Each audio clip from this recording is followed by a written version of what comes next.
எல்லாருக்கும் வணக்கம்.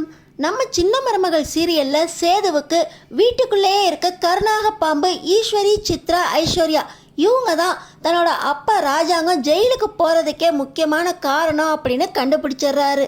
இந்த 3 பேர் மூலமாக சேதுவுக்கு ஒரு முக்கியமான உண்மை தெரிய வருது. அது என்ன தெரிஞ்சுக்கிறதுக்கு முன்னாடி இந்த வீடியோக்கு ஒரு லைக் போட்டுக்கோங்க. ஸோ பார்த்தீங்கன்னா நம்ம சேது, கருப்பு, நடேசன் கூட ஒருவேளை நம்ம போலீஸ்காரங்க கண்டுபிடிச்ச அந்த உடம்புல தலை இல்லையே, அது சக்தியோடது இல்லாமல் இருந்திருந்தா என்ன ஆகியிருக்கும், நம்ம ஏன் அந்த கோணத்தில் யோசிக்கவே இல்லை அப்படின்னு பேச, நீ சொல்கிறது உண்மையான மாப்பிள்ளை, நீ சொன்னதுக்கப்புறம் தான் எனக்கும் அது தோணுது. கண்டிப்பாக அது சக்தியோடது இல்லாமல் இருந்திருந்தா அப்பா வெளியே கொண்டு வந்துடலாம் அப்படின்னு இந்த வழியில் நம்ம விசாரித்து பார்க்கலாம் மாப்பிள்ளை அப்படின்னு 3 பேருமே யோசிக்கிறாங்க. இந்த நேரத்தில் தான் கருப்பு பாண்டி கோயிலுக்கு போயிட்டு திரும்பி வரும்போது ஈஸ்வரியும் நீதிமானும் ஒன்றா பேசுகிறத பார்க்குறாரு. இவருக்கு ஒரே சந்தேகம். காலையில் தான் இந்த நீதிமான் நம்ம மாப்பிள்ளையை பார்த்து மிரட்டி ரொம்பவே கிண்டல் பண்ணிக்கிட்டு இருந்தான். இவர் ராஜாங்க ஐயாவுக்கு பெரிய அரசியல் எதிரியாச்சே, இவங்க கூட ஈஸ்வரி ஏன் பேசிக்கிட்டு இருக்காங்க, என்ன பேசுகிறாங்கன்னு பார்க்கலாம் அப்படின்னு போனாலும் தூரத்தில் இருந்து ஒன்றுமே கேட்கல. இவங்க 2 பேரும் பேசுகிறத வீடியோ பிடிச்சிட்றாரு கருப்பு.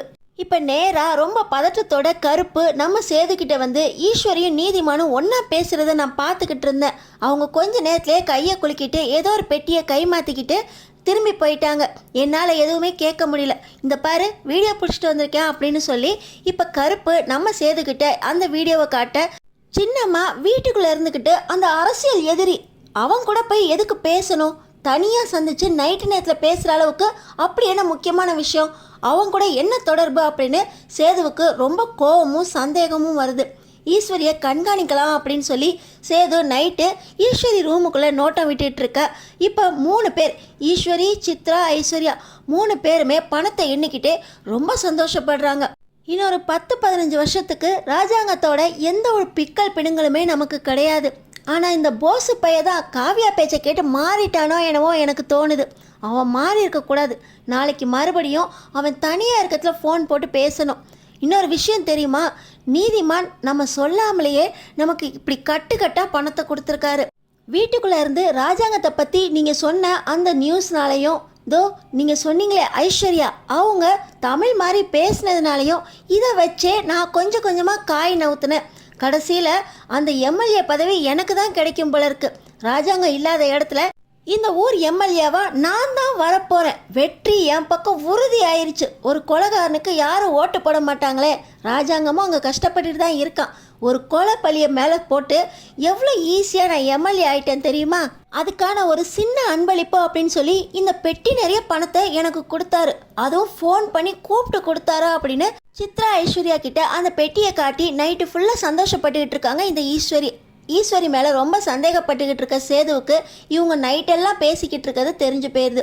நேராக ஈஸ்வரி ரூமுக்கு போய், உங்களுக்கும் நீதிமானுக்கும் என்ன சம்மந்தம், நீதிமான் கூட நைட்டு நேரம் பேசுகிற அளவுக்கு உங்களுக்கும் அவனுக்கும் என்ன தொடர்பு, இந்த வீட்டு எதிரி அவன் கூட நீங்கள் எதுக்கு தனியாக பேசிக்கிட்டு இருந்தீங்க அப்படின்னு கேட்க, அதெல்லாம் ஒன்றும் இல்லையே அப்படின்னு ஈஸ்வரி சொல்ல, எனக்கு தெரியும் நீங்கள் நீதிமானோட சேர்ந்து இவ்வளோ நேரம் திட்டம் போட்டது எல்லாத்தையுமே பேசிக்கிட்டு இருந்தீங்கல்ல, எல்லாத்தையும் நான் கேட்டுட்டேன். நீங்கள் 2 பேரும் பேசிக்கிட்டு இருந்ததா கருப்பண்ணை வந்து சொன்னதுக்கப்புறமே எனக்கு உங்கள் மேலே சந்தேகம் வந்துருச்சு.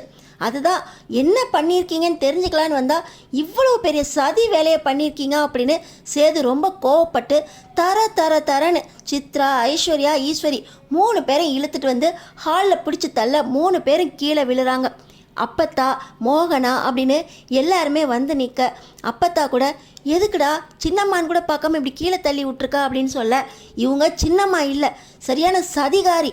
வீட்டுக்குள்ளே இருந்தே அப்பா ஜெயிலில் போகிறதுக்கு பெரிய திட்டம் தீட்டி நம்ம தமிழையும் வீட்டை விட்டு விரட்டி விட்டது காரணமே இவங்க தான் அப்படின்னு சேது ரொம்ப கோவப்பட, நம்ம அப்பத்தாக்கு எல்லா விஷயத்தையும் நம்ம சேது சொல்கிறாரு.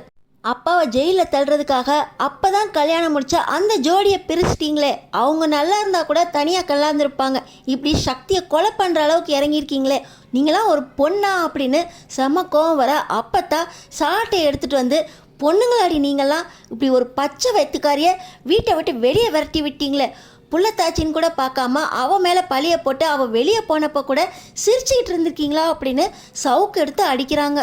அப்பத்தா நீ எதுக்கு இப்போ அவளை பற்றி பேசிக்கிட்டு இருக்க? அவள் தானே சக்திக்கும் ஜென்னிக்கும் கல்யாணம் பண்ணி வச்சது. இந்த வீட்டுக்குள்ளே இருந்து அவளும் அப்பாவுக்கு எதிராக சதி வேலை பண்ணியிருக்காளே. அப்பா சொல்ல சொல்ல இவ எதுக்கு சக்திக்கும் ஜென்னிக்கும் கல்யாணம் பண்ணி வச்சா? அவன் மேலே தப்பு இருக்கு அப்பத்தா அப்படின்னு இப்போ சேது சொல்ல, இல்லையா இவளை 4 சாத்தி விசாரிச்சா இன்னும் விஷயம்லாம் வெளியே வரும் அப்படின்னு சொல்லி அப்பத்தா ஈஸ்வரியை போட்டு அடிக்க, அப்பத்தா இருங்க அப்பத்தா அடிக்காதீங்க, நான் உண்மையெல்லாம் சொல்லிடுறேன். இந்த இருக்காளே ஐஸ்வர்யா, இவ தான் தமிழ் குரலில் பேசி அவங்க அப்பனுக்கு ஃபோனை பண்ணி கல்யாணம் பண்ணி வைக்க சொன்னான். எல்லாத்துக்கும் காரணம் நாங்கள் 3 பேர் தான். அந்த தமிழ் மேலே எந்த தப்பும் இல்லை அப்படின்னு சொல்ல சேதுவுக்கு பயங்கர கோபம் வந்துடுது. இப்படி தமிழ் மேலே இவ்வளோ பெரிய பழியை தூக்கி போட்டு ஒன்றுமே தெரியாத மாதிரி வீட்டுக்குள்ளே இருந்துட்டீங்களே. சின்னம்மா அப்படின்னு உங்களை வாயார அம்மாவா நினச்சேனே, இப்படி பண்ணிட்டீங்களே அப்படின்னு சேது சொல்லிக்கிட்டு இருக்க. இன்னொரு பக்கம் பார்த்திங்கன்னா, நம்ம தமிழ் காலேஜுக்கு போன இடத்துல ஜென்னியை நம்ம கூட காலேஜுக்கு கூப்பிட்டு வந்துடலாம் அப்படின்னு ஜென்னியை பார்க்க போகிறாங்க. அங்கே பார்த்திங்கன்னா ஜென்னி தமிழ் வந்ததை பார்த்து சந்தோஷப்பட்டு, நீ எப்படியோ எனக்கும் சக்திக்கும் கல்யாணம் பண்ணி வச்ச, ஆனால் சக்தி கொன்னுட்டாங்க அப்படின்னு நினச்சோன்னே நான் அங்கே போய் பார்த்தேன். அங்கே கிடக்கிற முண்டம் சக்தியோடது இல்லை. இருந்தாலும் எங்கள் அப்பா இது சக்தியோடது தான், அதை கொலை பண்ணது ராஜாங்கம் தான் அப்படின்னு என்னை சொல்லி மிரட்டினார். சக்தி உயிரோடு இருக்கான், ஆனால் அவனை கண்டுபிடிப்பனுமேங்கிறதுக்காக தான் ராஜாங்கம் தான் கொலை பண்ணாரு அப்படின்னு நான் சாட்சி சொல்லிட்டேன். சக்தி எங்கேயோ உயிரோடு இருக்கான் அப்படின்னு இன்னொரு பக்கம் ஜென்னி சொல்ல, அப்போ சக்தி உயிரோடு இருக்கான்னா அவனை நம்ம கண்டுபிடிப்போம் அப்படின்னு சக்தியோட ஃபோன் நம்பரை வச்சு ட்ரேஸ் பண்ணுறாங்க. ஐஎம்இ நம்பரை வச்சு நம்ம தமிழும் ஜென்னியும் சக்தியோட ஃபோன் எங்கே இருக்கோம் அப்படின்னு ட்ரேஸ் பண்ணும்போது சக்தியோட உடம்பு இருக்கிறதா போலீஸ்காரங்க கண்டுபிடிச்சாங்களே ஒரு முண்டம், அந்த இடத்துல தான் சக்தியோட ஐஎம்இ ஃபோன் நம்பர் ட்ரேஸ் பண்ணுறாங்க. இப்போ சக்தியை தேடி அங்கே போகலான்னு பார்த்தா அங்கே ஒரு புதக்குழி ஒன்று இருக்குது. அந்த புதக்குழி பக்கத்தில் தான் அந்த சக்தியோட ஃபோன் கிடக்கு. ஐயோ சக்தியை வெட்டி கொள்ளலன்னு பார்த்தா புதக்குழியில் விழுந்து செத்து போயிட்டானா அப்படின்னு ஜென்னி கதறிக்கிட்டு இருக்க. அந்த பக்கமாக ஊன்னு சத்தம் கேட்குது. யாருன்னு பார்த்தா அங்கே சக்தி பைத்தியம் பிடிச்சி எல்லாம் மறந்து போய் சுற்றிக்கிட்டு இருக்காரு. அந்த அடியாளுங்க அடித்த அடியில் எல்லாம் மறந்து போய் ரத்தம் சொட்ட உடம்போட தப்பிச்சு ஓடி வந்திருக்காரு சக்தி. அப்போ தான் இந்த புதமணியில் உளுந்து தச்சு போயிருக்காரு. இந்த நேரத்தில் நம்ம தாமஸ் கிட்ட சொன்னால் இப்படி என் மருமகனை கொல்லாமல் தப்பிக்க விட்டீங்களேன்னு திட்டுவார்னு சொல்லி அந்த அடியாளுங்க தான் வேறொருத்தர் பணத்தை செட் பண்ணி இது சக்தி தான் அப்படின்னு சொல்லி அங்கே நம்ப வச்சுருக்காங்க. தாமஸும் சக்தி கிட்டேருந்து தான் பொண்ணையும் காப்பாற்றியாச்சு, ராஜாங்கத்தையும் ஜெயிலில் போட்டாச்சு. நீதிமான் சொன்ன மாதிரி நம்ம அவர் அப்படியே பிளானை நிறைவேற்றியாச்சு அப்படிங்கிற சந்தோஷத்தில் எல்லா பழியையும் தூக்கி ராஜாங்கத்து மேலே போட்டுட்டு தான் அப்ரூவர் அப்படிங்கிற பேரில் அவர் அங்கே போலீஸில் சரண்டர் ஆகியிருக்காரு.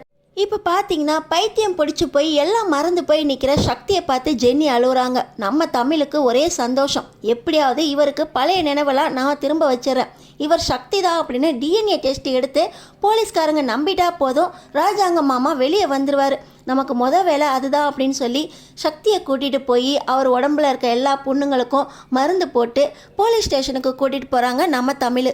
இன்னொரு பக்கம் வீட்டுக்குள்ளே இருந்து சதி செஞ்சு ராஜாங்க ஜெயிலுக்கு போகிறதுக்கு காரணமாக இருந்தது இந்த ஈஸ்வரி, சித்ரா, ஐஸ்வர்யா 3 பேர் தான் அப்படின்னு சொல்லி போலீஸ் ஸ்டேஷனுக்கு இன்ஃபார்ம் பண்ணுறாரு சேது.